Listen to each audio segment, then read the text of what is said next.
আসসালামু আলাইকুম। আমাদের কজ এন্ড ইফেক্ট টাইপের প্যারাগ্রাফগুলো লিখতে গেলে কিছু নেগেটিভ টাইপের শব্দ আনতে হয়। তো cause and effect type paragraph বলতে কি, environment pollution, drug addiction, price hike, gender discrimination, global warming, climate change, এগুলো হলো কজ এন্ড ইফেক্ট টাইপের প্যারাগ্রাফ। তো কজ এন্ড ইফেক্ট টাইপের প্যারাগ্রাফে আমরা কি বলি, যেটা খুবই ক্ষতিকর, হার্মফুল, ডেঞ্জারাস, এগুলো বলি। তো হার্মফুল, ডেঞ্জারাস ছাড়া আরো কিছু শব্দ আছে যেটা হার্মফুল বা ডেঞ্জারাসের পরিবর্তে আমরা ইউজ করতে পারি। যেরকম আছে ডিস্ট্রাকটিভ, ডেট্রিমেন্টাল, ডেলিটেরিয়াস। খুবই সহজ, ডিলেট শব্দটার সাথে RIOUS, ডিলেটেরিয়াস।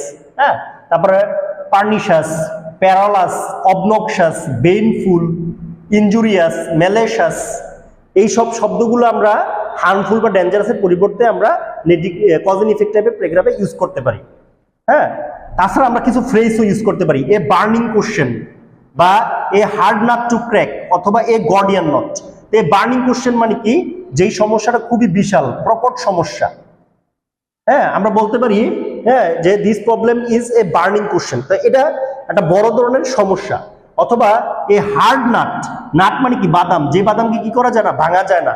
কি করে, এ হার্ড মানে শক্ত, হার্ড নাট টু ক্র্যাক, যে বাদাম এতটাই হার্ড যে তাকে ক্র্যাক করা যায় না। অথবা এ গর্ডিয়ান নট, নট মানে কি গিট, যে রশির গিট থাকে না, যে গিট খোলা যায় না, তাহলে বোঝা যেতেছে কঠিন একটা কাজ।